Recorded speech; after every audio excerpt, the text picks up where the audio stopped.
So we stepped inside and built the House of EQ, and now I'm going to explain to you how to start understanding and thinking about some of these analog EQs. And now we have our party crashers. And the first is the Helios. The Helios is our friend who kind of is effortlessly cool, kind of shows up with, bedhead and has like a cool vintage jacket, and can absolutely just like steal the room without trying. Like it's that person in the room that you kind of find yourself just following around. To me, that's the Helios. The Helios is most known for like those early Zeppelin and Who records. It's punchy, it saturates. It's also a discrete build, but it uses inductors for the mid-range band. What makes the Helios different from the Neve is that the mid-range boost in the Helios, it's a tighter Q. So when you boost the mid-range in the Helios, it gets more aggressive. And for that, I'll show you, we'll do an example of that compared to the Neve. You'll hear how the Helios definitely makes things have more bite in that mid-range, a little more growl. So that's why it's great on guitars. I love it on guitars for that reason. Edgy vocals, things like that. But let's check it out on drums.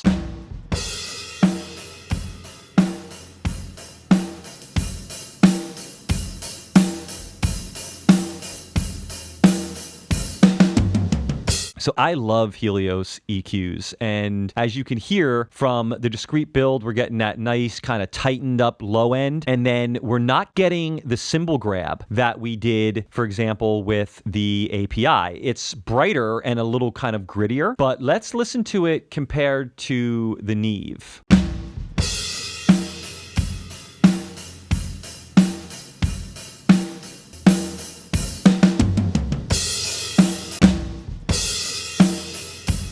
So the Helios is doing some really cool stuff. So they both have 700 as a mid-range. So let's do a boost here and kind of listen to how these are in regards to the mid-range.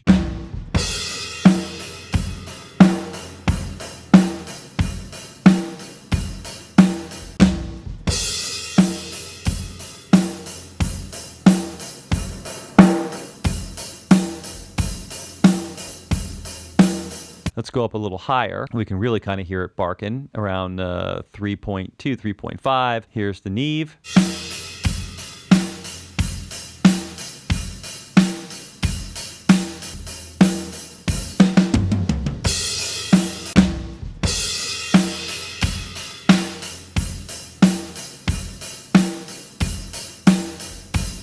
So what I really like about the Helios is you could hear that detail jump forward in the mid-range. As we started boosting, it starts with a tighter Q than the Neve does naturally in the mid-range area. So when we were boosting the Neve, we were kind of boosting up more than exactly what we were looking for, which makes the Neve's mid-range feel smoother, feel more musical, because it's not as, say, targeted or surgical. But with the Helios, what the Helios does so well in those mid-range areas is it did add that focus, and we really weren't getting a sense of, say, for example, an overly narrow Q where we started hearing, like whistle tones or very harsh frequencies. So the Helios, keep that one in mind. It's a lot of fun. It definitely brings a lot of kind of cool vintage grit to sound sources. Now let's invite our next friend to the party, and that is the SSL. This is our super clean, calculated, gets things done, probably organized a party, and is probably running around hosting the party, and that is the SSL. Now, the SSL, its typology is also an op-amp, but it's an op-amp integrated chip, meaning that it uses a chip for its build. It's not hand-built like discrete or discrete op-amp, but rather it's kind of chip-centered, which makes it really clean and transparent, and what makes it really fast. I want to go fast. So with the SSL, we'll kind of pop it in and out on the drums.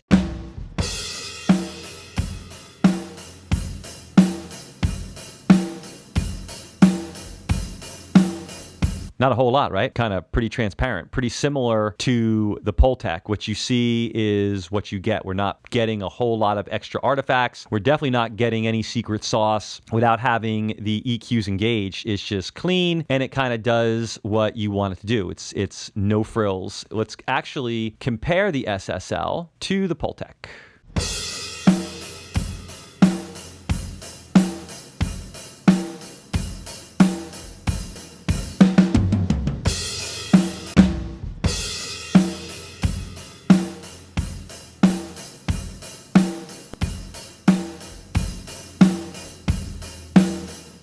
they're really close, right? But the Pultec feels a little bit more musical to me. You can hear a little bit of the mojo that the circuits in the Pultec are putting through, but you may notice no difference. And that is totally, totally cool. It just depends on where we all are in our development. But I'll play it again. And one thing to listen to is take a listen to the cymbals, because sometimes that's one of the easiest things in these examples to kind of hear how it's being manipulated. And listen to the cymbal tone. I hear the SSL kind of its EQ grabbing the cymbals just a little bit more.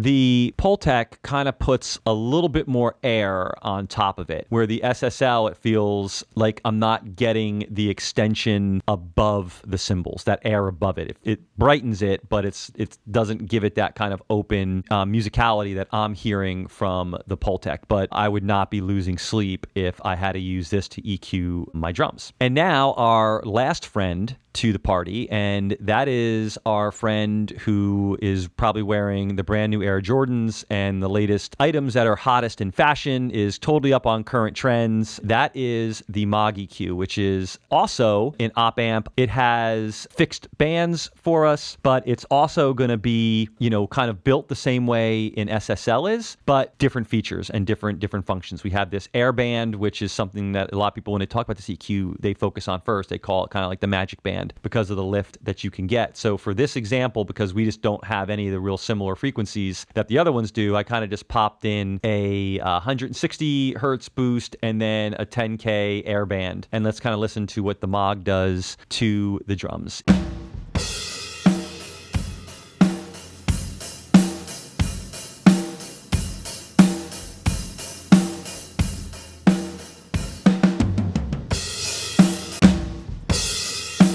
It makes it kind of feel modern to me. Like it just feels like a modern sound, like something I would expect to hear. And what it does that's similar to example the Pultec is I consider the Pultec and the Maag airbrushing EQs. We're kind of not going in and looking to be very surgical with them, but rather we are putting them on at the end and we are just airbrushing the image. And the Pultec gives it a little bit more of that like retro, like if we were using like a 70s or 80s film filter versus just having it look super modern, super high fidelity with the Maag. And let's listen to those two against each other.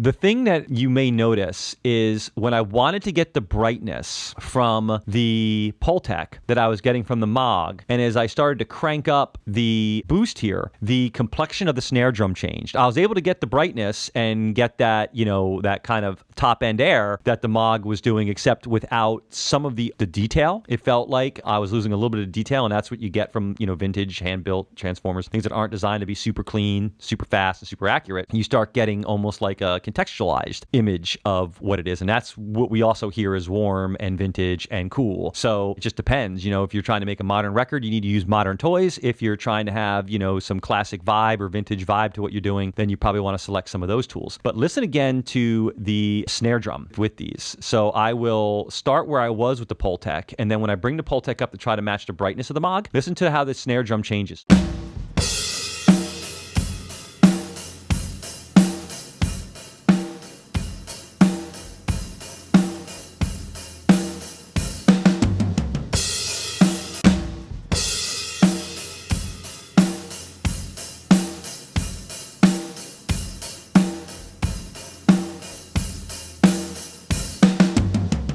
So you can hear how the Pultec, it can kind of get there, but I started to hear a little bit of some of that, like a little bit of whistling from the fact that as we were boosting, remember, we're tightening that Q. And compared to the Maag, I also noticed that the snare drum had lost a little bit of its body. So now let's see what happens if we push the bandwidth to max broad and kind of compare these again if we get any closer.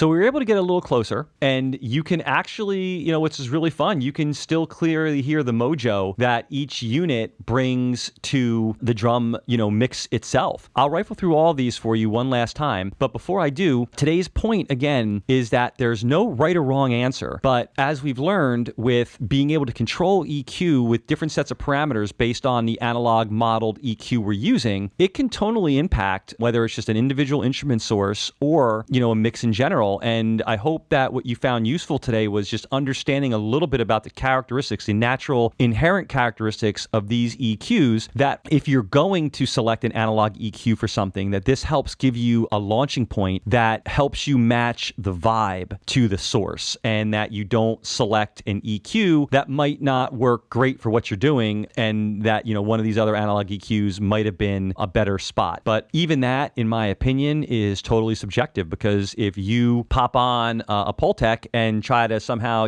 manipulate and get a little surgical or, boost and cut, and it works for you, then it works for you. If you, use the API to try to be just super open and natural, and you find a setting that you like that works for you, well, then it absolutely works for you. But what I do hope is that if you're thinking, wow, I just need, very clean, fast, transparent, and modern, you think SSL or Maag. If you're thinking, I'm looking for something that's just going to keep things feeling musical, but just gives me a little bit of a lift or a little bit of a bump here or there, that you're thinking maybe the Pultec. And, and that obviously could come to mind for mixed buses or more global buses. If you're looking for things to kind of tighten up and add a little bit of character that you can kind of push into and make things feel a little bit more gritty, or make things feel, a little punchier, that you're thinking about the Helios, the API, or the Neve. So we're going to close out by just kind of rifling through our party people one more time.